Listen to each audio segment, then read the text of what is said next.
Hi to healthy is a very warm welcome. आज हम करने जा रहे हैं वो आपके फाइनेंशियल मैनेजमेंट चैप्टर का क्विक रिकैप करने जा रहे हैं। रिकैप के अंदर हम लोग सारी इंपॉर्टेंट टर्मिनोलॉजी, सारे इंपॉर्टेंट कॉन्सेप्ट्स कवर करेंगे। Now let's begin it. पहला कॉन्सेप्ट आता है business finance. Now business finance क्या होता है?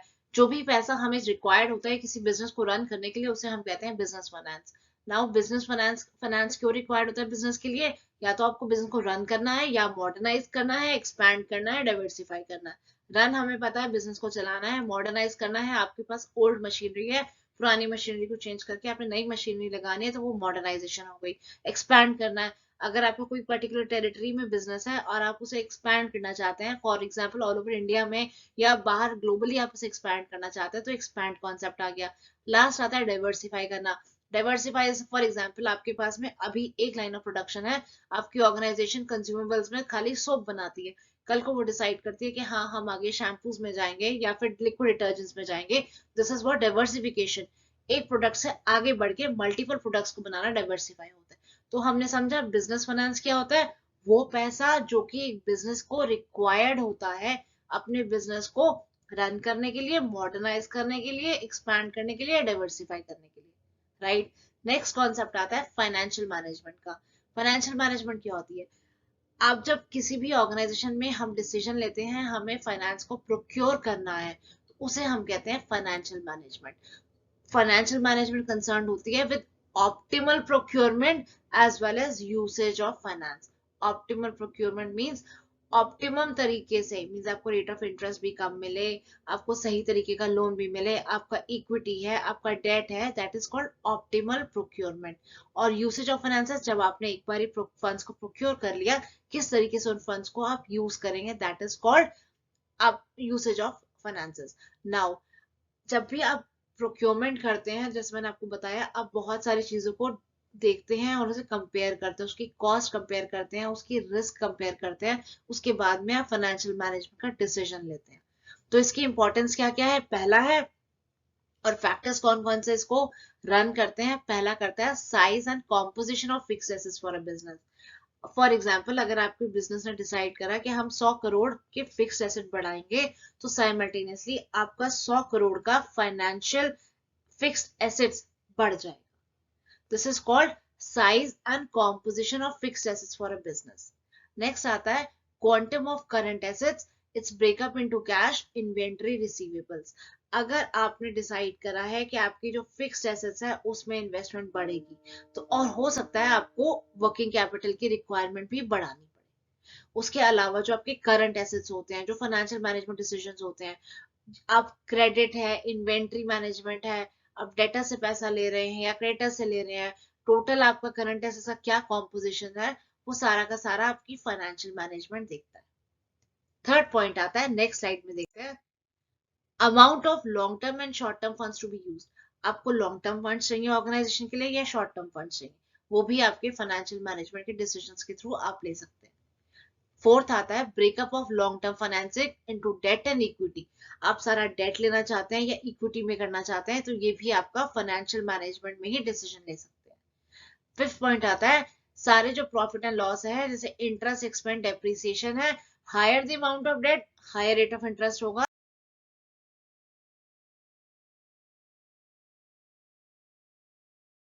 नेक्स्ट कॉन्सेप्ट आता है ऑब्जेक्टिव एंड फाइनेंशियल डिसीजन का। हमारा क्या एम है? हमारा एम है जो शेयर होल्डर्स की वेल्थ है वो मैक्सिमाइज हो जाए, इसे कहते हैं वेल्थ मैक्सिमाइजेशन कॉन्सेप्ट। जब भी मार्केट में किसी भी कंपनी शेयर के प्राइसेस डिक्लेयर करती है, उसके पीछे तीन डिसीजन होते हैं, फाइनेंशियल डिसीजन होते हैं। और फाइनेंशियल डिसीजन कौन कौन से होते हैं? पहला होता है इन्वेस्टमेंट डिसीजन, फिर होता है फाइनेंशियल डिसीजन, थर्ड होता है डिविडेंड डिसीजन। आपका इन्वेस्टमेंट डिसीजन क्या होता है? इन्वेस्टमेंट डिसीजन, एक फर्म के पास में जो रिसोर्सेज हैं वो बहुत स्केर्स रिसोर्स होता है। स्केयर मीन बहुत कम रिसोर्सेज होते हैं। सो उस रिसोर्सेज को किस तरीके से वो इन्वेस्ट करे ताकि हाईएस्ट पॉसिबल रिटर्न आए इन्वेस्टर्स के लिए, वो फर्म का सबसे बड़ा काम होता है डिसाइड करना। This is a main part of financial decision. Next आता है आपके फाइनेंसिंग डिसीजन। फाइनेंशियल डिसीजन में क्या होता है? सोर्सेज, किस तरीके से आपका फंड रेज हो रहा है। इसमें क्या होता है, आपको आइडेंटिफाई करना होता है कौन कौन से सोर्सेज अवेलेबल हैं जहां से आप फंड रेज कर सकते हो, शेयर होल्डर से कर सकते हो या बोरोड फंड से कर सकते हो। जो शेयर होल्डर्स होते हैं उनसे जो आप फंड रेज करते हो उसे इक्विटी कैपिटल कहते हैं और रिटेन अर्निंग्स कहते हैं। और जो बोरोड फंड होते हैं वो आप डिवेंचर से कर सकते हो या किसी भी डेट फॉर्म में कर सकते हो। तो ये हो गया हमारा फाइनेंसिंग डिसीजन। थर्ड आता है हमारा डिविडेंड डिसीजन, वो पोर्शन हमारे प्रॉफिट का जो कि हमें अपने शेयर होल्डर्स में डिस्ट्रीब्यूट करना है, that is called dividend decision. Now इस डिसीजन को लेने के लिए भी हमारे को बहुत सारे फैक्टर्स को कंसिडर करना पड़ता है। क्या हमारी अर्निंग है टैक्स के बाद में जो कि हम लोगों को डिस्ट्रीब्यूट करेंगे शेयर होल्डर्स को, कितनी डिस्ट्रीब्यूट करेंगे, कितनी फर्दर अपने बिजनेस में इन्वेस्टमेंट करेंगे, तो ये सारा हमारा डिविडेंड डिसीजन के अंदर आता है। नेक्स्ट आता है financial planning and importance of financial planning क्या है, वो नेक्स्ट स्लाइड में देखते हैं हम।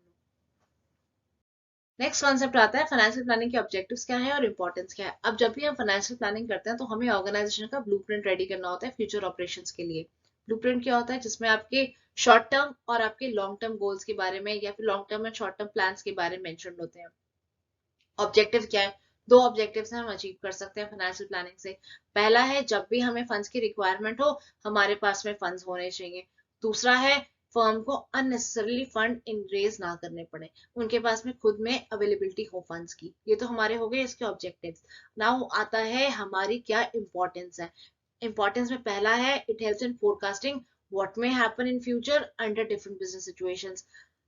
आपकी ऑर्गेनाइजेशन ने सोचा कि क्वार्टर के अंदर, अगले कमिंग क्वार्टर के अंदर आप 50% प्रॉफिट करेंगे, but due to some circumstances, say for example Covid ही आ गया, आप लोगों ने 10% प्रॉफिट किया, बाकी आपका 40% का गैप आ गया। तो आपने ऑलरेडी फाइनेंशियल प्लानिंग कर रखी है, फाइनेंशियल प्लानिंग में अपने डिफरेंट सर्कमस्टांसेस को कंसिडर कर रखा है। तो आपके पास में एक प्लान है कि अगर मेरा गैप आ गया 10% आ गया जो 50 होना चाहिए, तो मैं बाकी कवर कहाँ से करूंगा। This is what financial planning ने आपको ऑलरेडी हेल्प कर दिया। नेक्स्ट पॉइंट आता है it helps in avoiding business shocks and surprises. ये आपके लिए शॉक ही था, आपने सोचा 50% हुआ 10% तो शॉक लग गया, और अगर आप सोचते 50 होता 70 या 80 तो आपको सरप्राइज मिलता। तो इसलिए आपकी फाइनेंशियल प्लानिंग ने आपको हेल्प करी कि ना आपको शॉक मिला ना आपको सरप्राइज मिला, आपकी कंपनी प्रिपेयर्ड थी फ्यूचर के लिए। नेक्स्ट पॉइंट आता है detail plan of action prepared under financial planning reduces waste, duplication of efforts, gaps in planning. जब भी आप डिटेल प्लानिंग करते हैं तो आपकी वेस्टेज भी कम होती है, एफर्ट्स की डुप्लीकेशन भी नहीं होती, और जो प्लानिंग में गैप्स है उसको भी आप रिकंसिडर करते हैं, वो भी खत्म हो जाते हैं। फिर आता है वो आपको प्रेजेंट और फ्यूचर को लिंक करता है, बिल्कुल करता है। आपकी जब भी ऑर्गेनाइजेशन है, जब भी आप डिसाइड करते हैं कि प्रेजेंट में क्या हो रहा है फ्यूचर में क्या हो रहा है, जब भी ब्लूप्रिंट बनाते हैं तो आप सारे सर्कमस्टांसेस को कंसिडर करने के बाद में ही ब्लूप्रिंट बनाते हैं। नेक्स्ट पॉइंट आता है it provides a link between investment and financing decision on continuous basis। कितना पैसा आपको चाहिए इन्वेस्टमेंट के लिए, कितना आपको फाइनेंस डिसीजन के लिए चाहिए, वो आपको हेल्प करता है डिसाइड करने के लिए।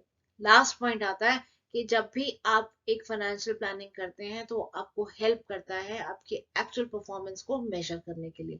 एक्चुअल परफॉर्मेंस को मेजर कैसे करते हैं, आपने ब्लूप्रिंट बनाया, ब्लूप्रिंट में आपने अपने टारगेट्स मेंशन करे, टारगेट्स मेंशन करने के बाद में जब भी आप एक्चुअल में आप देखते हैं क्वार्टर खत्म होने के बाद, ईयर खत्म होने के बाद जब रिजल्ट्स आते हैं तो वेदर आपने वो अपने टारगेट्स अचीव करे हैं या नहीं करे, दैट इज इवैल्यूएशन करता है आपके एक्चुअल परफॉर्मेंस की। तो ये तो हमारे हो गए objectives and importance of financial planning.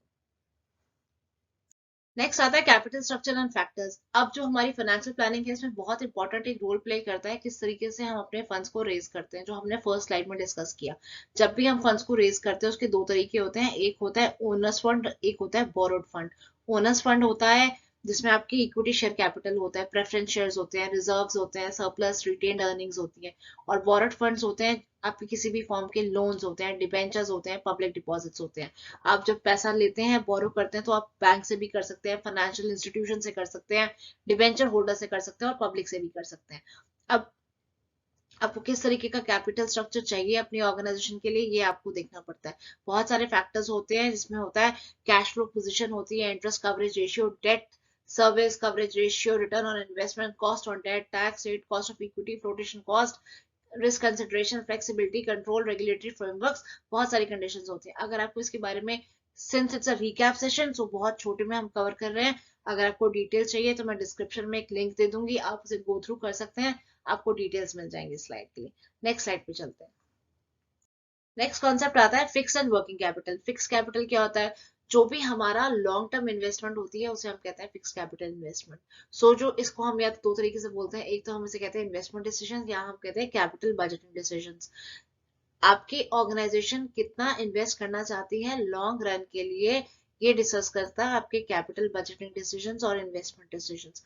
Fix assets कौन से होते हैं? वो एसेट्स होते हैं जो आपके बिजनेस में एक साल से ज्यादा रहते हैं। एक साल से ज्यादा कौन से रहते हैं? प्लांट एंड मशीनरी रहती है, फर्नीचर एंड फिक्सचर्स रहते हैं, लैंड रहती है, बिल्डिंग रहती है, व्हीकल्स रहते हैं। तो ये सारे मोर देन 1 ईयर आपके बिजनेस में स्टे करते हैं।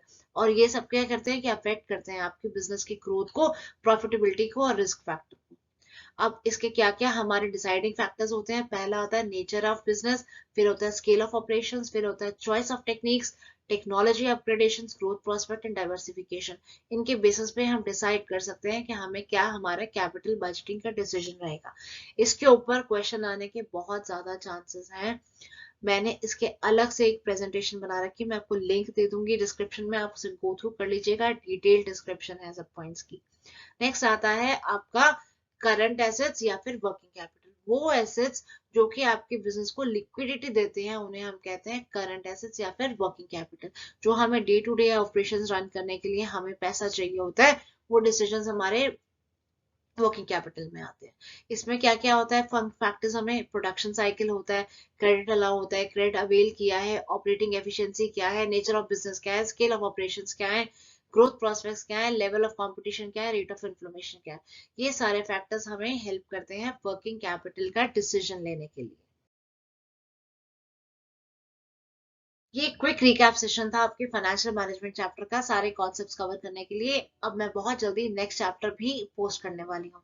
Subscribe to the channel if you have not done yet, because हम बहुत सारा सिलेबस बहुत जल्दी कवर अप करने वाले हैं। Thank you so much and stay tuned.